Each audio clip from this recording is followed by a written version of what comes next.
এই আমরা যারা গরিব আছি ইয়ারা কিন্তু মূলত বাজান টাহার অভাবে গরিব না, আমাগো নামটাই মূলত গরিব। হ্যাঁ, এই মনে করো তোমার যদি কোটি কোটি টাকাও থাকে কিন্তু তোমার নামটা যদি বড়লোক নাম না হয়, হেলে বাজান তোমার কেউ বড়লোক মনে করবে না। হ্যাঁ কেমনে? এই মনে করো আমাকে জন্মের পরই একটা নাম রাখা হয়, সেটা হইলে একটা জন্মের গরিব নাম।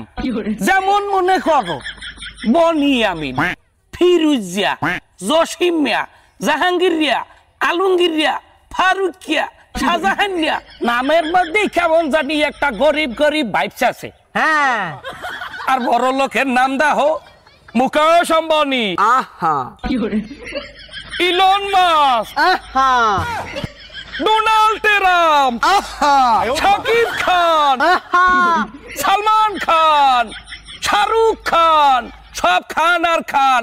নাম শুনলি মনে হয় যেন 150 তলা একটা বুর্জ খলিফা, মানে নামের মধ্যে একটা বড় সড়ো ব্যাপার আছে। আর মগো নাম উদরার না ছোট্ট একটা গরিব নাম থুই দেয়। হ্যাঁ, হেয়ার পর আমাগো মা বইনের নাম দেখো, এই আমরা যারা গরিব হ্যাঁ গো মা বইনের নাম কি? সাদিয়া, নার্গিস, সুইটি, সুমাইয়া, ফারজানা, বিউটি, কুলসুম, জয়নব।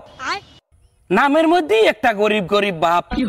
আর বড় লোকের মা বইনের নাম দেখো, নেতা আম্বানি, অপু বিশ্বাস, ক্যাটরিনা কাপুর সুপুর, বুবলি, পরিমণি। নাম শুনলি মনে হয় যেন একটা 50 কেজি চাউলের বস্তা। আর মগো মা বইনের নাম শুনলে মনে হয় যেন 250 গ্রাম মুড়ি। অতএব আমি এই কথাটা বুঝাইতে চাইছি যে তোমার লক্ষ কোটি টাকা হইলেও তোমার কেউ বড় লোক হইবি না যদি তোমার নামটা বড় লোক নাম না হয়। অতএব বড় লোক হইতে হইলে তোমাকে অবশ্যই নামটা অনেক বড় সড়ো নাম রাখতে হইবে, একটা বিশাল নাম। ও বড় সড়ো নাম রাখতে হইবে, ঠিক আছে। আজকে থেকে মোর নাম টাইটানিক জাহাজ। ये सब क्या देखना पड़ रहा है? আমার নাম ওই যে 10 তলা বিল্ডিং।